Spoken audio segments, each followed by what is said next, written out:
Good afternoon, and welcome to this week's episode of Supply Chain Talk. Our topic today is blockchain in supply chains, trends, progression, and potential. And first of all, we'll discuss a topical news item. And as always, invite everyone to participate with your questions, insights, experiences, and the contribution we find most useful, we will be awarding a Supply Chain Talk mug to. So do join in the chat. So let me introduce my three guests, and the first of these is Dr. Mohammed Azmat, who is Assistant Professor and Program Director for the MSc Supply Chain Management and the MSc Engineering Management programs at Aston University.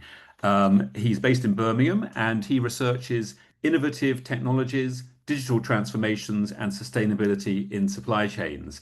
And away from academia, he's passionate about travel and photography. And as he says, who knew that becoming a professor would be a ticket to exploring the world, one conference at a time? Welcome, Mohammed. Thank you very much, Alistair. Our second guest is Alicia Herman, who's joining us from Cincinnati in Ohio. Alicia is Vice President, Board of Directors for Foreign Trade Zone 4647, and she has worked at the intersection of supply chain and technology for 16 years with a focus on implementing strategy while keeping compliance for global program implementations. She was worldwide solutions lead at Amazon Web Services, where she led a portfolio of cross-industry solutions, including sustainability. And that past experience allows her to look at strategy for sustainable IT, supply chain, and large-scale programs to meet compliance and corporate charters.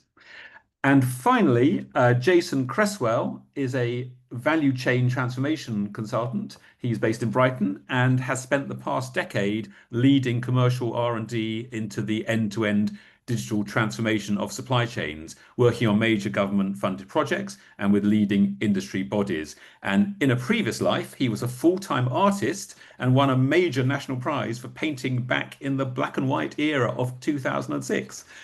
Welcome, I, Jason. It sounds like they hadn't invented color paints then, but I guess it was a choice. no, It's a style at the time.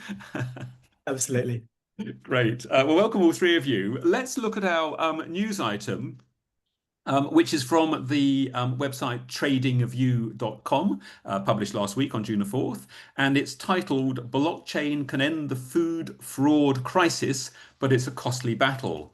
And the article sort of kicks off by saying just how much fraud in global food costs the food industry, and it's estimated to be 30 to 50 billion dollars every year. A huge sum, though it is only 0.3% of the sector's total value, but nonetheless, not trivial, even as at 0.3%. And the article then talks about examples of that. It's all about where fraudsters are purposely deceiving customers about the quality or content of the food they buy. And that may include mislabeling, theft, counterfeiting, and dilution. And it gives real world examples, which are kind of, worrying ones. There's melamine was added to milk in China to falsify protein content. Horse meat has been sold as beef in Europe. Olive oil is often diluted with cheaper vegetable oils. And of course, this means there's not just kind of the cost of it, but there's reputational damage and also erosion of consumer loyalty. And in the terrible case of the Chinese melamine scandal, it harmed over 300,000 infants. And in cold chain logistics in particular, where the fraudsters can misrepresent storage conditions or sell compromised goods as fresh because it's possible to do so. So lots of examples there, and it's not just kind of high profile cases like luxury goods.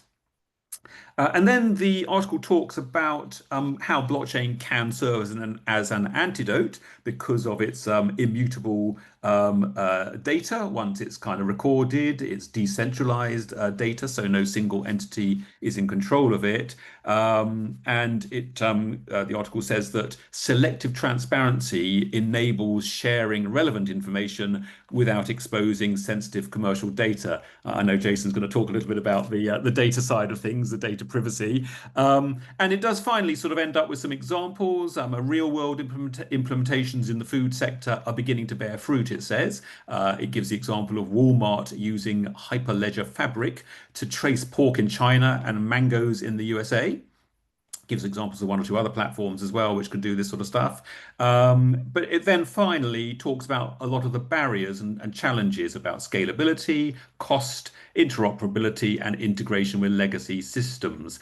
And it also makes a very important point that blockchain can ensure the integrity of data once it's on the blockchain, but if the data is inaccurate when it's entered, it just is recorded on the blockchain and is still vulnerable to tampering and technical failure in terms of the data that's put there in the first place. So, a lot of very, important points there, a great summary of many benefits and challenges for blockchain. So I would recommend you might want to look at the full article, the links in the chat. And it gives some real examples like Walmart tracking pork and mangoes, but those seem very small examples in just one organization's supply chain, albeit a very large organization. So kind of difficult to know what to take from that. So, Mohammed, what was your takeaway from the article? Thanks, Arthur. I think it's a very interesting read. I think if you look at this article and the way it delves into the different aspects of what blockchain is and why it is needed, it sort of sets the tone for this technology, and especially for the industries doing some sort of supply chain activities, from procurement aspects, from transportation and logistics. I mean, like this reminds me of the time when I still remember that we were discussing this, the horse meat scandal, for example. We are teaching this horse meat scandal in one of our classroom workshops. It is for the supply chain mapping. And Tesco was one of the places which were greatly hit by this thing, reputational damage. It was absolutely disastrous for the Tesco. And now, if you look really in the near past, you would see the similar thing was happening with the KFC when they ran out of chicken, and people were lining out of KFC, right outside of the KFC, and they couldn't find any chicken wings inside. The problem was that it was never supplied. So all of this is real world challenges, be it the milk, be it the meat or horse meat or whatsoever. And blockchain is one of those technologies which can actually help curb and mitigate these challenges and issues facing companies at the global scale. So there is a lot happening in the technology world, in terms of innovation, and blockchain combined with IoT and some other such platforms could actually provide an end-to-end system that is foolproof. But standalone blockchain, there are certain limitations what it can do. Yeah, thank you very much, Mohammed. And Alicia, yes, excusing the pun with the references to KFC. What's your takeaway from the article? So I think that article perfectly captures this current state of blockchain within supply chain. There's huge potential, but it's still kind of the early days. So we're only seeing pockets of success, like Walmart's tracking of specific products. And I think the gap between the promise and the widespread adoption kind of reveals the challenges. It's not just about the technology, it's about the entire ecosystem and its willingness to participate and collaborate. Great, thanks, Alicia. And Jason, are you focusing on the positives or on the challenges? Oh, I'm focusing on the challenges. I fear I might be a bit of a naysayer. But I mean, what I liked about the article was its optimism, because the problems that supply blockchain is trying to solve, they are really very big. But for me, actually, the example they give of Walmart's use of blockchain in pork and mango, that for me is like a red flag. So that project started in 2016, so nearly a decade ago. And it would have ended there, probably, if it wasn't for the E. coli scandal in romaine lettuce in the US, which is absolutely massive, massive scandal. And it was at that point that Walmart started promoting very heavily its use of blockchain, and it then partnered with IBM with Hyperledger Fabric. That was when they kind of announced they were going to blockchain all of their leafy green supply chains. Well, moving forward, a very long time now, what's happened? Are pork supply chains blockchained? Are mango supply chains blockchained? Or are they all just pilots that never went any further? And for me, the real proof of the pudding is the fact that, as far as I can tell, when you look at information that Walmart has released publicly, I can't find a single mention from Walmart since 2022 of any mention of their use of blockchain. Goodness, So that's a very interesting lead into our main discussion then, and yeah. it's, as you say, very telling. If the world's biggest retailer with all the resources and power on its suppliers can't make it really kind of expand, it does say something. So let's move to our main topic: blockchain and supply chains, trends, progression, and potential. And perhaps we're picking up from kind of the examples in the food article there. Our first discussion point is, where is blockchain delivering the greatest value today? And we've seen a few limited food examples, as you point out, Jason. There are lots of examples. Well, not lots, but certainly perhaps more examples are given for where you're authenticating and tracking luxury items or critical products like medicines and pharmaceuticals. Back to you, Mohammed. I mean, is blockchain now being used more widely? I would say yes. If you say now it is compared to 10 years ago, the answer is yes. There's a lot of improvement. There's a lot of applications that have come to the surface when we talk about blockchain and similar technologies. Companies, people, they are more adoptive these days. They want to experiment with certain things and they are trying new aspects of blockchain technology. Now, we need to understand what blockchain technology itself is in a very meager term so that we can set the tone for the rest of the audience here, that blockchain is all about decentralizing whatever the ledger is holding. So the transactions that are happening between two people were happening before with involvement of third party. Like, for example, if you want to send the money from one person to another, you would send it via bank. In this particular regard, you don't need to use the bank. All the transactions would take place from one person to another person. It is clearly a sign that it would become faster, right? You are not involving the bank. So the speed is gonna escalate. Transparency, what you are sending, what is the other person receiving, it's gonna be the same amount. And there are gonna be a lot of other people in this decentralized system who would be looking at it. So there are definitely many positives attached to it, and there is no technology which comes without caveats. There are definitely some we can talk about later on.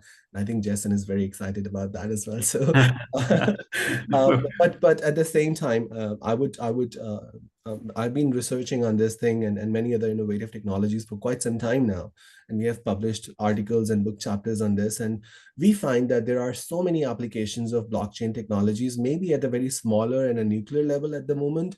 And the biggest reason is not because it is not expandable or it cannot be carried to the other people. It is mostly because the understanding of the blockchain is very limited. It's mostly because the other actors involved within the supply chain, they do not have as deep pockets like Walmart or some other giants. So they would definitely need some sort of support and incentives and know-how, technical know-how on using these technologies to become what they want to be in the future. Okay, no, thank you, Mohammed. Alicia, kind of, what are your thoughts? Where do you think blockchain is delivering the greatest value? I think we all recognise it's been around a long time, so therefore it is being used a bit more. But where is it really adding lots of value? So from my perspective, I think it's delivering the most value in the payment and fraud prevention areas, just because it has the immutable records, and these can be used when you don't have a lot of technology, right? So we see, especially in the early days of Ukraine and Russia, utilizing blockchain and crypto as currency. So you can have limited resources and still use this type of technology for the immutable records and be able to share very minimally if you want to. So, being able to track there. I think in the logistics and fraud detection, with tamper-proof shipping records, with phantom shipments, with cargo, with letters of credit, I think is a huge area, especially in the trade financing space. I think there's something like 1 million letters of credit that are out every day. And I think 30% or more of those are fraudulent. So I think this is a great place where this could be captured. And then really reducing document fraud is, a great place. And like Mohammed said, the processing time for all of this is so quick. If you think that you're like a small share farm holder or someone that's, in a developing country, you would be able to get paid, in maybe net 5 instead of net 90. So I think there's applications that are wide that can utilize the technology, but not have to utilize an entire ecosystem to support that technology. Okay, that's really interesting. I mean, it's interesting what you say about, trade documents and letters of credit and things like that. And you'd think that trade lens would have been, an absolute boon therefore. But I know it went under, didn't it? So it's kind of you wonder what, I mean, I know Jason, but do comment please on where blockchain's delivering the greatest value. But interested in, I think you had a perspective on trade lens, because why in a field, why in a part of supply chain where it can be so valuable to have blockchain, how could it not make a go of it? So over to you, Jason. Yeah. Yeah, it's a great question. I mean, I absolutely agree with Alicia that when you're looking at kind of financial services, blockchain has been successful. And part of the reason for that is the entire thing exists in a totally digital realm. There's no need to connect to anything physical to that blockchain, like to use pork or connect a pork or a mango to the blockchain. How do you know that that connection is the correct one? But in terms of, I think where blockchains have been successful outside of banking is in I'm coming to the trade lens point, is to very short supply chains, which are already quite naturally transparent. So things like diamonds, which have very short supply chains, all the parties basically know who all the other parties are. Sort of various sort of minerals, sort of very short supply chains. Where blockchains really struggle is when supply chains become long and complex, and where there's many parties, and where there are no parties that have a huge amount of power. Obviously, in the diamond industry, there's a few parties that have a lot of power that can kind of corral everyone to kind of use the solution. So the problem with trade lens is, I mean, it was dealing with very long, complex supply chains. And there were really, the big problems were actually around business model. And all the parties in the supply, in logistics, were they going to give all that power to Maersk and IBM? And the answer was no. And that was really the key blocker to the technology there. And the thing about blockchains is, it increases transparency, and transparency changes power dynamics. And what the change in the power dynamics is determines whether people will adopt it or not.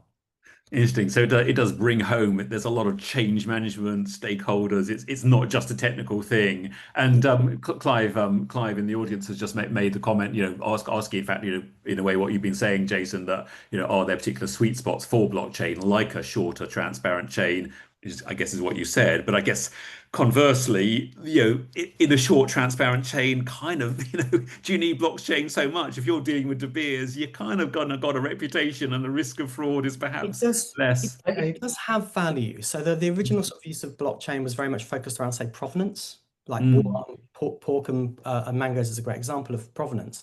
But what you are beginning to see is with companies where they say do high quality manufacturing, or highly restricted goods like, or highly regulated goods like diamonds and uranium, then actually having the blockchain can often, if the focus is on efficiencies between the parties, and really tight governance controls with parties that accept that, then you can get some real benefit. But it's quite a narrow use case. Yeah, no, thank you. I would add there, just success factors would be the clear value proposition, any regulatory pressure, brand protection, and then, that consortium approach, which is alluding to the short supply chains. Yeah, no, thanks, Alicia. And that's what leads us nicely, actually. I mean, our second discussion point is, we're talking about industries making significant strides and what's behind their success. So I guess, we talked a little bit about some of the cost and technical challenges to implement a blockchain, and maybe the way you overcome those is because you've got a really powerful party like De Beers, or I guess Walmart, though we're seeing limited success for Walmart. I guess it's all around, what are the factors behind success in making blockchain work? Mohammed, sort of back to you on that one. See, I just wanted to comment on the first thing first. We have been seeing that we need to understand that supply chain is a very complex system. It is not as simple as one person is buying and one person is selling. If we talk about The automotive, there are like 15,000, 30,000 separate parts in a diesel engine vehicle, and there are 15,000 parts in the electric vehicle or something like that. So imagine all those parts are coming from different suppliers, and that is a big lot of suppliers that you have to be dealing with. Suddenly, that short span of these short transparent transactions become a lot more complicated when you mix all these in one particular production or manufacturing site. Mm. And similarly, it is if it is mangoes or coffee or something else that is being supplied, it is coming from different farmers, it is coming from different regions, and it becomes so difficult sometimes to track these things because then they are coming at one place and then being dispersed to several different places.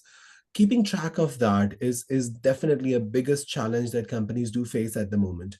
And we Mm. have been seeing that there are a little bit of application of blockchain from all the way from automotive industry to the diamond industry. Everywhere some part of it is being transformed, they're trying to do something with it. But what I have mostly worked on and what we have experienced so far, that there are single use cases, we call them like single use cases, that are the best applications for the blockchain at the moment. What are these single use cases? They are mostly like, when a company is applying blockchain in a particular aspect of their business, like transportation only, just to keep a tracking of every vehicle going in and out. Let's suppose if it is Walmart has the biggest fleet of any retail outlets when it comes to the trucks and vehicles which they own. Similarly, if it is about procurement, then it would be something similar, like when you're trying to create a purchase order or you're trying to buy something from someone, you don't have to go through the traditional process of signing 17 documents, writing the letter of credit or something. You could just do this all in a very speedy fashion using blockchain. And the benefit that it brings, along with transparency and traceability and everything, it basically also helps enforce all the terms and conditions of the contract. And so Mm. you would be surprised to know that there are so many contracts which are designed with terms and conditions written by human, but they are never enforced. Why? Yeah. Because you get a call from your supplier, dude, sorry, I couldn't supply that. Just give me another day or something. But in terms of business, that's a loss. But Yeah. because it had a personal relationship with the person, it said, okay, fine, just supply the product tomorrow. But blockchain, you can't do that because you Yeah. can't alter the ledger. So everything that would come in would be in terms of applications. There would be so many things that would be attached to the blockchain in its own. So yeah, Okay. these are the kind of things that could going forward be discussed. Yeah. Okay. And we have an interesting question actually, turning to Alicia from Masako in the audience, saying that someone had mentioned regulation. So thinking about things which can really get behind the success of blockchain is regulation. If they're regulatory things, are you able to comment on any sectors where you've seen regulation helping promote blockchain? I do in carbon emissions. I think Mhm. that's a large sector. I mean, that ties in with transportation and, especially as regulations get into tier 2 and tier 3 suppliers, really what emissions are our collective supply chain having, and how does that affect our brand and our reputation? So I think regulation of that, I think like things like conflict minerals, things like tariffs, there's a lot. I think tariff is a huge discussion point right now, and that Yes. all involves country of origin. What is the product, right? Where does it come from to determine Mhm. what the tariffs are? So I think there are some use cases that could benefit from, tariff and regulation there. I'm not going to say about the viability, but I do think that that is a use case potential. Yeah, that's an interesting example. I think the emissions one. I mean, because Yeah. just think about the Volkswagen and other companies who were kind of making fraudulent their emission standards and their Yeah. testing. But in that case, doesn't that highlight also the weaknesses of blockchain? That in that case they would be an authorized person to enter the data, but if the data's wrong, it's just immutably preserved to say here is the data, but it's wrong data. Yeah, I think that's one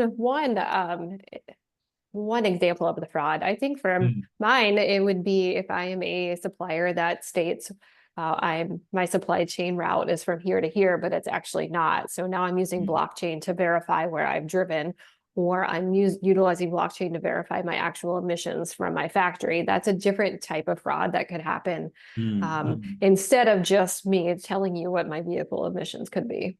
Yes, yeah, no, thank you. That's a great example. And Jason, sort of back to, significant industries making significant strides and what's behind success. I guess you've touched on some of them where there's a bit of a power dynamic and there's a shorter, simpler supply chain and more focused. Yeah, I think that's the key thing for me. Yeah, I think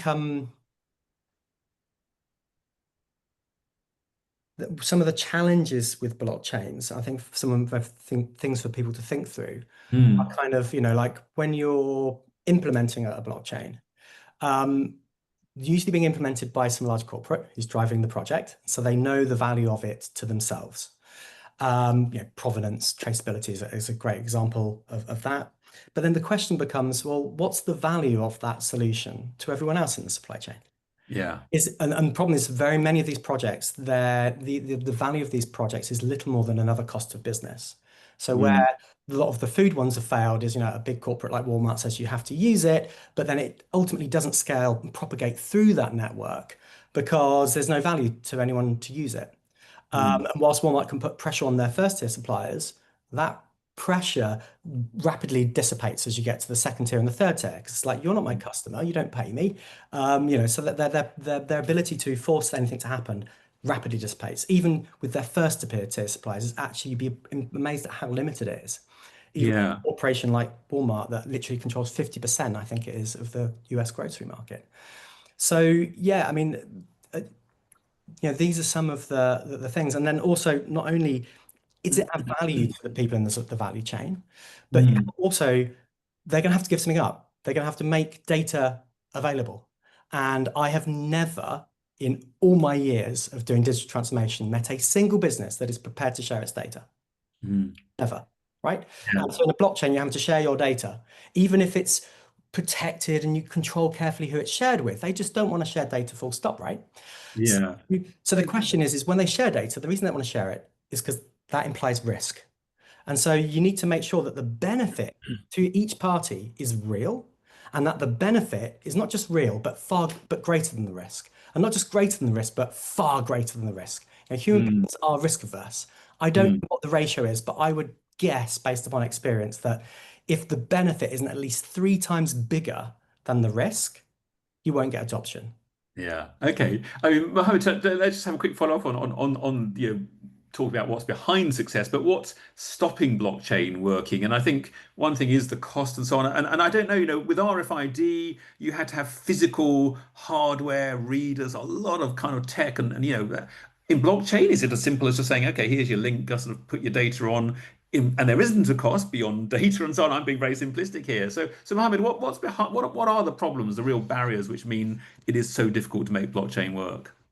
So this could take an entire class on that. So You've got 2 minutes. The thing is, let's talk about this first. So when we talk about incorporating a blockchain in a supply chain, it really becomes a lot easier if we are talking about vertically integrated supply chain. If it is a vertically integrated supply chain, pretty much everything is being controlled by the parent company. And yes, you can then ask your supplier and integrate that in the system. And if it is a horizontally integrated supply chain, then you have multiple suppliers who are working with you, and you do not have direct control on them. Other than that, they're your supplier, and they could be the supplier of somebody else as well. We call them OEM providers, original equipment manufacturers, and stuff like that. So we need to understand this thing. So this is the first stage where the split happens. Now, if we are talking about in terms of cost, see, the cost of digitalization is huge. Cost of data entry for a company, smaller company, could be in millions of dollars for a year. So we can't say that it's not a costly business or affair. It is. But it goes beyond just having to put the data inside of your computer and it's all gone. You need to run the most expensive part of a blockchain, just to put it in a perspective and give you an example, is we all know blockchain through cryptocurrencies, right? We have heard about cryptocurrencies and everything. You know how much energy intensive cryptocurrency mining is. So we need Mm. a lot of energy to just mine the business. I'm talking about huge setups. So it Yeah. is so much decentralized that now people are being encouraged to mine the currencies in their houses. If they have extra energy, just put a computer on there and let it run. So this is just one example of how costly the system could be. Now, if you're trying to integrate the entire supply chain, the cost could blow out of proportion. You need Mm. to definitely invest in the modern and new technology. Comes with the hardware. It is not just the technological stuff that is happening inside the coding of programming of the computer. So all Yeah. these things become really difficult for the new or smaller companies or tier two suppliers or three suppliers, because the problem is companies such as, for example, Amazon or Apple or something, they would be very much interested in, let me give you an example of Apple. Just So briefly. very briefly, yes. So Apple just last year advertised how the Mother Nature was coming to the Apple and asking what they have done to achieve the sustainability and everything, and they were telling all the steps they have taken. By the same time, if they were to do the same thing for the blockchain or digital technologies, they might not be able to give the stats and figures because they have over 300 suppliers in many different countries. That becomes very tricky. So that's your answer. I mean, it is a very complex and difficult thing to navigate, to come up with a cost structure, but it's going to be a costly affair. Okay. No, great. Thank you very much. Alicia, briefly, what would you say are some of the sort of the barriers which are kind of just which make it so difficult to make blockchain work? Yeah, I think Mohammed touched on implementation costs, but you also have system integration, right? Upgrading everything to get it to the latest and greatest technology to be able to participate in this activity. Data standardization, I mean, that's kind of across the board with any type of transformation that you're doing in an enterprise or a company. So you may not even be entering data, or you may be using Excel sheets or whatever it is, especially throughout the supply chain. You have a vastly different data sets that are coming in and have to come together to make sense. So that's a challenge. The change management, the understanding of all the different roles within the company and what they play in the part of the blockchain.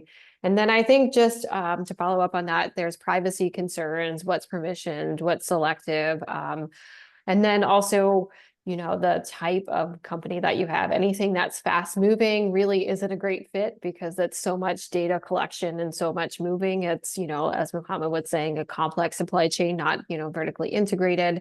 And then anything that's very simple is too small to do something with. And then lastly, anything that's highly competitive. So like automotive, you're not, like Jason said, you're not sharing your data, right? You don't want anybody to know what your formulation is, especially for pharmaceuticals or, anything like that. You're protecting your moat. So I think those are some of the biggest challenges overall for implementing a blockchain solution. Thank you. That's a great summary there. And actually, just picking up, Mahin bin Yusuf has made a very interesting point that each multinational company, each MNC, has their own governing body set up in different regions. So again, it's just, I guess, this factor that, you're a supplier and you're being told, Walmart, you've got to do it like this, Tesco says do it like this. It's just so difficult. Jason, over to you. I'm really interested in this data issue because, the article talked about, I think it was selective transparency enables you to share just the relevant information, kind of implying that you don't have to share sensitive data. But is that just rubbish? And actually, if you're sharing data on blockchain, you're going to share a heck of a lot more than you really want to share. You just cannot. If you share too little, then you're not getting blockchain, basically. Is that the issue? Yeah, I mean, basically what you've got, the fundamental design of a blockchain, obviously it was for finance, right? It was for cryptocurrencies. And the idea is that everyone can see who's got coins and where those coins move, so people can't double spend. That's basically what it is. And so that's the basic design and design philosophy of the entire technology. And of course, you apply that to a supply chain and everyone's like, well, I'm not prepared to put my data in this big soup that everyone can look at. So when they start introducing these solutions, what they're doing is they're putting sticky plasters everywhere over what's basically fundamentally a flawed design from the perspective of the natural dynamics of the current dynamics of supply chains. So this is like, yeah, I mean, they're trying to basically reverse engine, like they've built a plane, but they need it to be a car, so they're sticking wheels on a plane. But it's just the problem is the wings are hitting everything. It's too wide for the roads, and fundamentally the design's wrong, right? So I think that's the key thing for me. I think the other aspect is the trust and transparency issue. Is yes, when like in a cryptocurrency, when you need everything to be visible in order to create trust and transparency, then blockchain creates trust and transparency because it's all visible and there can be no fraudulent activity, which is great in a cryptocurrency. But the problem in a supply chain is that it's a network that already exists. It's a decentralized analog network that already exists, right? And so the problem with this is that blockchain does not bring trust and transparency to a supply chain. It's the other way around. For you to be able to use blockchain in a supply chain, you already have to have trust and transparency for it to even be used. This is why I'm saying like short supply chains, it works because you can have that trust and transparency, or maybe you can just use your corporate clout to get people to do what you want. But once you're dealing with a large supply chain, which is naturally opaque and where you know that trust is low, blockchain isn't going to solve that for you. It's the other way around. You've got to solve that problem before you can even use the blockchain. Okay, You're great kind of putting the perspective cart there. before the horse, right? Yeah, no, great perspective there. Thank you. Well, we're on to our last discussion point, and actually we need to be quick on it. So the last discussion point is how blockchain can further enhance transparency, efficiency, and trust in supply chain. So we've heard lots of examples about how it can be used for traceability, for authenticity, authenticating, and so on, for legal ledgers and legal documents to be absolutely sure of the validity of those. So I guess sort of asking, do you think there are going to be new functions where, new benefits of blockchain? And I suppose really, where do you think it's going to head in the next 3 to 5 years? So Mohammed, where do you think it's going to be in 3 to 5 years' time? So I think the most important thing about the blockchain is actually revolving around these three things, these three pillars: transparency, efficiency, and trust. So these are the three pillars of supply chain. If we look at the transparency aspect, we are actually trying to build the transparency within the supply chain. That means all the actors which are involved in it. And to be honest, there are many companies which are taking initiatives to bring the transparency anyways, blockchain or no blockchain. So that is happening because we have learned our lesson in a very difficult way, especially during the COVID times, what transparency could do. If, let's suppose, there was transparency, there would never be the shortage of toilet papers in the British supermarkets, to be very honest. So in terms of efficiency, I believe that there is definitely the application of smart contracts, and we have advocated about the smart contracts through research as well.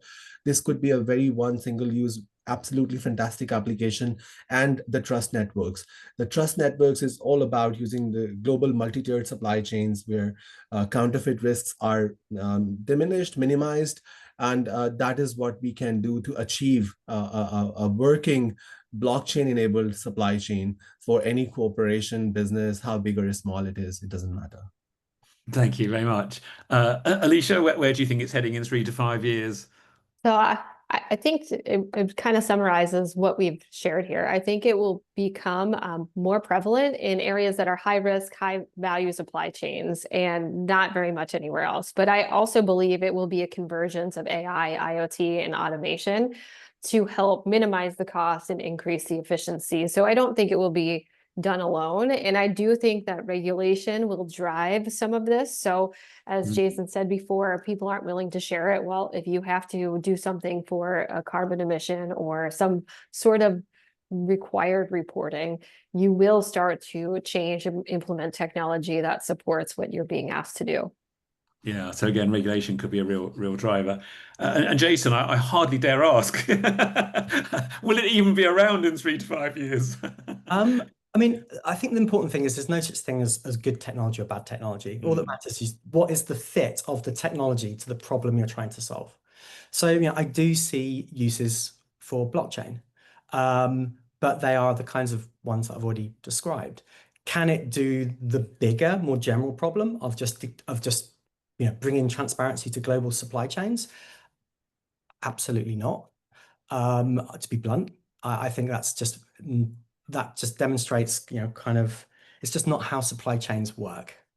It's worth noting that when we talk about transparency, transparency is actually hand in hand with another term, which is negative, which is surveillance, right? And the positive use of transparency, and what transparency does is it changes the power dynamic between two parties. So when you have a person or a party that actors that are in low power and they can enforce transparency somehow on actors who are in high power, you get transparency. So we get this in politics, we get this in, with laws around corporates and how they need to behave. But when it's the other way around, when parties in power are enforcing transparency on those in weaker positions, we normally call that surveillance. That's the word that we actually use. So one of the problem with, blockchain is deeply enmeshed with the concept of transparency. But the concept, and the thing is that transparency should be seen as a tool, a means to an end, and not an end in itself. And what I find quite telling about sort of academic research into blockchain, so I'm researching this at the moment, and I haven't yet found, and there's an enormous amount of academic research into blockchain, I haven't yet found a single paper that takes an instrumental view of blockchain, treating it as a means to an end. It always says the problem is that there's a lack of transparency. The solution is blockchain. And it never sits there and go, blockchain creates transparency. Transparent is just a way of delivering transparency. Transparency itself is a tool. What's the impact of that tool on the problem you're trying to solve? Yeah. And I think this is a real sort of gap in people's thinking around blockchain. And that's tied to a kind of a normative view of transparency rather than an instrumental one. Okay, fantastic. Tell you what, we've got time very, very briefly. What would your advice be to supply chain managers? Should they just wait until a major customer or supplier says, you got to use blockchain, or should they really be putting effort into piloting it and assessing it themselves? Mohammed, what would you say? Obviously, it depends on the organization, but wait until you're told to, or really be proactive. It's a very interesting question, and I think it is a very important question as well. I would definitely advocate for being preemptive about this thing. Try to understand the modern day technology, try to understand the digital technologies and how they can help your business. Again, it doesn't matter how big or small they are. It is very important and essential to understand what the world is doing and where they're headed. So in the last decade or so, you would see that the acceptance of digital technologies has grown exponentially. And this is something that we should be aware of. You don't want to be the Nokia of the future. You don't want to be a company like that because you're too stubborn to address the digital change. So you just learn how to incorporate the change, a digital change, be it blockchain, IoT, or whatever new and advanced fancy technology you're talking about. So that's my advice, and that's what they should be doing. Thank you. Alicia, proactive or wait and get told to do it? I do think proactive, but I think it's very similar to any type of technology undertaking. You have to understand your risk profile, have a specific use case and identify the outcomes, understand what is standard in your industry, start small, see successes, and then really have consideration for partnerships for an ROI. Definitely don't want to do something without an ROI. And then also understand what do you have in terms of change management for this type of skill, because it will require more effort at first. So just overall advice for implementing really any technology, but I do think that blockchain is something that they should do proactively. Okay, thank you, Alicia. Good advice. And it is a challenging technology. So all those ways of how you kind of assess and plan are going to be really important. Jason, what would your advice be here? Absolutely be proactive in technology in general. That optimism in the original article we looked at, I was a fan for. We've built problems and we need the optimism to solve it. Yeah. I would recommend businesses to look at all technologies, including blockchain, really understand them. It's important. And there's lots of value to be gained from digital transformation in the supply chain. In terms of blockchain, think very carefully about the shape of your supply chain. Look at where look and do the real research where blockchain's been successful. There's lots of marketing fluff out there. There's a lot of research that tell you it's going great and you can't trust it. With TradeLens, all the academic research said it was amazing until it went under. To a T, right? So you need to really get and understand where is this really delivering value, because it is, let's be clear, but in narrow use cases. Does your business fit that narrow use case? And then the other one really is crucial. If you do want to use blockchain, don't just look at the ROI for your business. Look at the ROI for everybody else, because if there isn't an ROI for everyone, and if it's not big enough, then it's very unlikely you'll get adoption. That's a very interesting viewpoint to finish on. Thank you. Well, look, we've had a fantastic debate. Lots and lots of comments from the audience. Many thanks for all your questions. I'm sorry we couldn't address more than a fraction of them. I'm going to pick out. It's always difficult. I'm going to pick out Masako Ogawa for a very interesting point about regulatory, and that got us discussing all that. So thank you for your contribution there. We'll have a mug on its way to you. Our next episode is not for 4 weeks' time, on July the 9th at 4 p.m. And we touched on it as well. It's on navigating supply chain tariffs, challenges and opportunities for the industry. And who knows where we're going to be with tariffs in 4 weeks' time. So that should be a fascinating one. So thank you to my three guests, Dr. Mohammed Azmat from Aston University, Alicia Herman from Foreign Trade Zone 4647, and finally Jason Cresswell, Independent Value Chain Transformation Consultant. So thank you all three of you. Fantastic discussion. Thank you for our audience, and do join us in 4 weeks' time. Goodbye.